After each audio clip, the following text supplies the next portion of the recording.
Денисовская центральная районная библиотека предлагает вашему вниманию хронологический календарь «Независимая страна. Наша опора». В летопись независимости 2013 года вошли знаменательные даты как 16 января подписан указ первого президента Республики Казахстан о дальнейшем совершенствовании системы государственного управления Республики Казахстан. 23 января глава государства, первый президент Нурсултан Назарбаев выступил с предложением о создании в Казахстане единого пенсионного фонда с передачей ему счетов всех частных накопительных пенсионных фондов. Он подчеркнул, что такая консолидация, управляемая Национальным банком, позволит более эффективно, безопасно распорядиться накоплениями граждан. 26 февраля прошли переговоры по иранской ядерной программе в Алматы. 24 апреля состоялась 20-я сессия Ассамблеи народа Казахстана на тему «Стратегия Казахстана 2050. Один народ, одна страна, одна судьба». 7 мая прошел первый в истории независимого Казахстана боевой парад с участием первого президента Верховного главнокомандующего вооруженными силами Республики Казахстан Нурсултана Назарбаева. 22-24 мая новые вызовы в сфере экономики рассматривались на 4-м Астанинском экономическом форуме и Всемирной антикризисной конференции в Астане.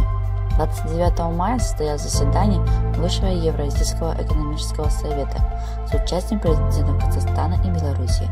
1 июля первый президент Казахстана Нурсултан Назарбаев и премьер-министр Великобритании Дэвид Кэмерон приняли участие в церемонии открытия завода по комплексной подготовке нефти и газа «Балашак» в Атырауской области, нацеленной на переработку сырья месторождения Кашаган.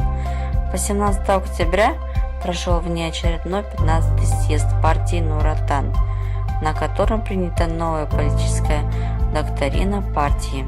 11 ноября в Екатеринбурге по итогам 10-го форума межрегионального сотрудничества Казахстана в России первым президентом Казахстана Нурсултаном Назарбаевым и президентом России Владимиром Путиным был подписан договор о добрососедстве и союзничестве двух стран в 21 веке.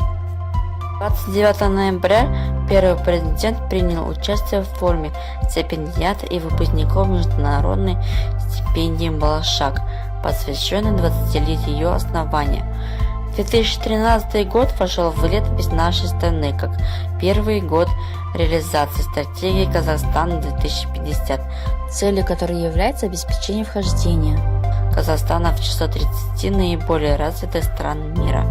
Внешнеполитическая деятельность первого президента в 2013 году способствовала укреплению позиции Казахстана в качестве ответственного государства, вносящего весомый вклад и обеспечение стабильности и устойчивого развития на региональном и глобальных уровнях, а также способствовала расширению взаимопонимания и развитию диалога между Востоком и Западом.